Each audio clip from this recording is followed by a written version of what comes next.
Every offseason, fans of basketball always hope that their team is going to bring in a big name or a change to their roster in the form of acquiring a free agent. Some free agency classes are stronger than others. For example, the free agency class of 2010 that included the likes of LeBron James, Dwayne Wade, Chris Bosh, all superstars in their prime. That was one for the ages. Then there have also been other years where they've been a bit more underwhelming in terms of the big names, but actually end up proving to be underrated free agency signings after the fact. Well, in this video, I am continuing on with my top 5 series, and today we're going to be talking about the 5 worst free agent acquisitions in Bulls history. So what's going on, everyone? You are listening to Bulls Central here. Hope you're all doing well. Real quick, if you are tuning into this video, then you are in luck because I am announcing the second of 5 giveaways, which I am hosting as a thank you to all of my subscribers and viewers on the way to 10,000 subscribers. The last giveaway, we had a winner win a $50 gift card to the NBAstore.com, and in this one, I am giving away a Bulls jersey of a player of your choice. All you have to do is predict the correct score of the first men's basketball game for Team USA, who will be taking on France. The game starts on Sunday at 8 a.m. Eastern time, so make sure you have your score predictions in before the tip-off, and yes, I will be checking timestamps, and you will not be eligible to win if your score comes in after the start of the game. Now, I know that it is incredibly difficult to predict the exact score of a game, so in the event no one guesses the score correctly, I will award the winner to whoever is closest to the final score by point differential for both sides. So if the final score of the game was 120 to 110 and you guessed 118 to 112, that would be 4 points off, 2 points for one side, 2 points for the other. And whoever has the lowest point differential, in other words, the guess that was closest to the final score, will win the jersey giveaway. So make sure you get your score predictions in the comments below before tomorrow's early morning tip-off, and best of luck to you all. But now that we got that out of the way, let's get back into the content. So throughout the years, the Bulls front office has made some good moves, and then of course, not so great moves, probably more bad ones than not. But the purpose of this video, I am only going to be looking at the 5 worst free agency acquisitions. So I will not be looking at trades, draft picks. I actually already made 2 of those separate videos. You can check them out on the custom playlist that I created for this top 5 series. Now, before I get into ranking these 5 worst acquisitions, a few callouts to bear in mind. The way I am ranking these is it consists of a couple factors. One, how the player performed relative to the amount of their contract when they were with the Bulls. So as an example, I would say overall Carlos Boozer is a better player than, say, Brian Scalabrine, but I would rank Carlos Boozer as a worst acquisition for the amount that he was paid and performed based on what we expected of him. And then the other factor is, well, how did the team perform during their time period with the Bulls after the player was actually acquired? And to kick us off at number 5, we have Rajon Rondo. So in the 2016 offseason, after the Bulls decided to retool, quote unquote, in the words of GM Gar Forman, after trading away Derrick Rose and deciding that they needed to get younger and more athletic, well, the Bulls thought it would be a good idea to bring in Rajon Rondo, who was 30 at the time, and had really struggled to find any sort of consistency since being traded by the Boston Celtics, and really wasn't the same player from his All-Star days. Not only that, but the front office decided to sign a past prime and declining Dwayne Wade shortly thereafter, but more on Wade in a little bit. Now, the reason I don't have Rondo higher on this list is because, well, his contract wasn't that bad in the sense that it was effectively a 1-year guaranteed contract, since the contract was a 2-year deal, 2-year $28 million deal, but a team option on the second year, which the Bulls declined and waived Rondo after they triggered the rebuild in trading Jimmy Butler on draft night in 2017. But still, Rondo, $14 million at his age, with a bit of an injury history, and of course his locker room issues, getting in fights with coaches, not really getting along with his teammates, and yes, because playoff Rondo was a thing, and the Bulls likely would have beaten the Celtics in the first round of the playoffs in 2017 had Rondo not gotten injured. That also would have made a case for Rondo being not so bad of a free agent, but still not a great free agent acquisition. That being said, in his lone season with the Bulls, he only averaged 7.8 points per game, 5.1 rebounds, and 6.7 assists. There was even a period of time where he had fallen out of the rotation in Hoiberg's system, and for a guy where you're paying $14 million a year, which is even more in NBA's today's salary cap, is a pretty bad acquisition. At number 4, Jabari Parker. Now, the story of Jabari Parker is really a sad one because obviously he's a Chicago native. He was one of the best high school basketball players of his class, ranked number 3 in the nation, was drafted with the number 2 pick in the 2014 draft, and most people expected Jabari Parker would one day become a franchise player in this league. Well, of course, injuries derailed that, and because Parker absolutely refused to play defense, it was hard for the Bucks to keep him around after using such a coveted high pick in the 2014 draft, and they decided not to extend him a qualifying offer, making him an unrestricted free agent. Now, Q and Garpax, seeing an opportunity to sell some tickets after having an awful tanking season post Butler trade and missing out on getting a high draft pick to get Luka Doncic, Trae Young, or DeAndre Ayton, they thought that they would take a shot on a young Chicago kid that was met with a lot of hype and potential coming into the league, that maybe they could extract that potential out of him and build him into the franchise player everyone thought that he would be. Well,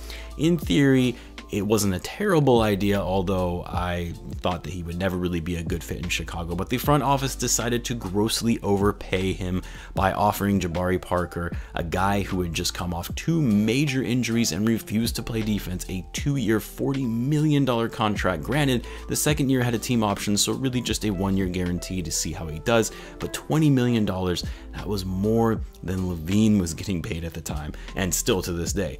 And of course, the Jabari Parker experiment crashed and burned on arrival. Initially, it started out okay and was a reliable scoring option, but quickly Parker was benched and slowly was even taken out of the rotation, especially after Jim Boylen took over the team as the coach. And to make it even worse, the Bulls then traded him mid-season, aborting the experiment altogether when they didn't even really need to trade him, since they could have just declined his team option in the offseason. So in his half season with the Bulls, Jabari averaged 14.3 points per game on pretty poor efficiency, averaging 6.2 rebounds, and was an absolute liability on defense for the Bulls. At number 3, Dwayne Wade. Now, guys, I recognize that Dwayne Wade is an all-time great, a future Hall of Famer, and I actually loved Wade in his prime in Miami. It's part of the reason why I was so hopeful that the Bulls would be able to get him in 2010 when he became a free agent, because like Derrick Rose, he was also from Chicago. Now, just a week after the Bulls had signed Rondo in 2016, after the retool was announced, it was starting to become clear that Dwayne Wade was growing frustrated with the Heat organization, and that he had been taking discounts most of his NBA career to bring in other stars to the Heat to help win championships. Well, when LeBron left and Bosh was dealing with his health issues, which ultimately forced him into retirement, Wade wanted to get paid. And when Pat Riley chose to prioritize younger guys, namely Hassan Whiteside with big contracts, Wade took that personally and decided to look elsewhere. Well, of course, 6 years too late, Garpax decided to sweep in, seeing yet another opportunity to sell tickets by bringing in a big name in Dwayne Wade. Who cares if he didn't really fit the direction of the roster, right? And so an offer of 2 years, $48 million at the age of 35 was given to Dwayne Wade when it was clear that Wade was well past his prime. And to make matters worse, and it's one of the reasons Wade is higher on this list, is because unlike Rondo and Jabari Parker, who were on a team option for their second year, they gave Wade a player option for the second year of his contract, which of course he exercised, because why wouldn't he at his age of 36, and not as productive would he decline a $24 million contract. Well, after the lackluster season in which the Bulls barely squeaked into the playoffs, lost in the first round, and then proceeded to trade Jimmy Butler, the Bulls were forced to buy out Dwayne Wade's contract by giving him $15.5 million instead of the $24 million that he was owed, to not even play for the team. Yeah. Now, to be fair, Wade actually didn't have that bad of a season in his 1 year with the Bulls. He actually averaged 18.3 points per game and shot the 3-ball decently well, given the fact that he was never really known to be a 3-point shooter. But overall, he was pretty efficient on offense. He also averaged 4.5 rebounds, 3.8 assists, and 1.4 steals. So overall, Wade didn't perform that poorly for his age, but that contract and the circumstances for bringing in Wade, which the Bulls ended up having to waive and trade players to bring him in, it just made for a very bad free agency acquisition for the team. Next up at number 2, Ben Wallace. So Ben Wallace had an interesting career in the NBA because the guy wasn't a well-known prospect going into the league and actually went undrafted. He started out barely getting any playing time and then slowly but surely started to become a stronger defender, to then one of the best defenders in the league and one of the best big men in the league, winning 4 Defensive Player of the Year awards and a 5 All-NBA player. He's arguably one of the best rim protectors in the history of the game.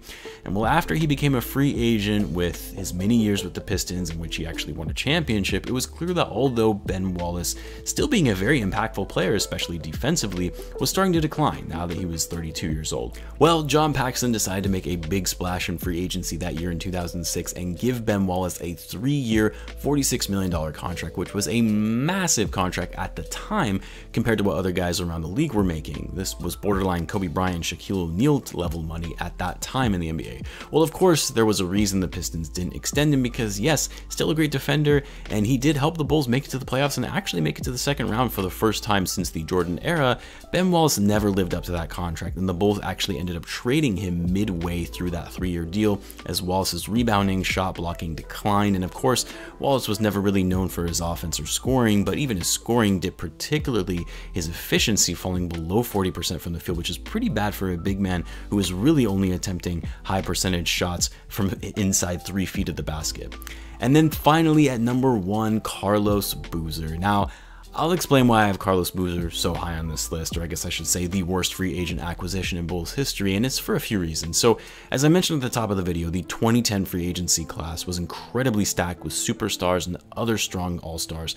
It was the best free agency class I have ever seen in my years following basketball, and that still applies to this day. Well, like most Bulls fans, we had hoped, because we had a lot of cap space going into 2010, we had a young and talented up-and-coming team with guys like Derrick Rose, Joakim Noah, and Luol Deng, that the Bulls really had a legitimate shot at landing at least one of LeBron James, Dwayne Wade, or Chris Bosh. Well, of course, the Bulls pitched, swung, and missed out on all 3, but they even swung and missed on other big names as well, and had to settle on giving Carlos Boozer a max contract, which, I won't lie, Boozer was a big name at that time, and an all-star a few seasons prior, and he seemed like he would be a good fit on the roster that could really have helped in terms of an offensive load, another big to put next to Joakim Noah, who specialized on defense. And really, the first season with the Bulls, this appeared like a great move, albeit not LeBron James or Dwayne Wade level good, but he was an effective player and really the second or third option on the best team in the league in the season that Rose won his MVP. But slowly but surely, Boozer started to decline, wasn't as productive and efficient on offense as he used to be, and because he was also turning into more and more of a liability on defense, Tom Thibodeau wasn't giving him as many minutes as he did in that first year, which impacted his confidence. And by the final year of his time with the Bulls, although he was still in the starting lineup, you could tell this was the end of the road for Boozer and his career in the NBA, which of course he only played one more season after that with the Lakers before retiring. So the reason I have Boozer so high on this list is because, one, he was a pretty bad consolation prize for all of the available free agents in 2010. He really only had one decent season with the Bulls in his 4 years with the team, and he was getting a massive 5-year contract, which of course he never lived up to. But anyway, those are my rankings of the 5 worst free agency acquisitions in Bulls history. I'm sure there are probably some players that I missed, especially some from the older days. So do let me know if you felt there was anyone that I left off the list that should have been included, or how you would rank your 5 worst acquisitions of all time. Let me know in the comments, and as always, be sure to subscribe if you're a Bulls fan, as I do post daily Bulls content. Thanks again for tuning in, guys, and I will catch you in the next one.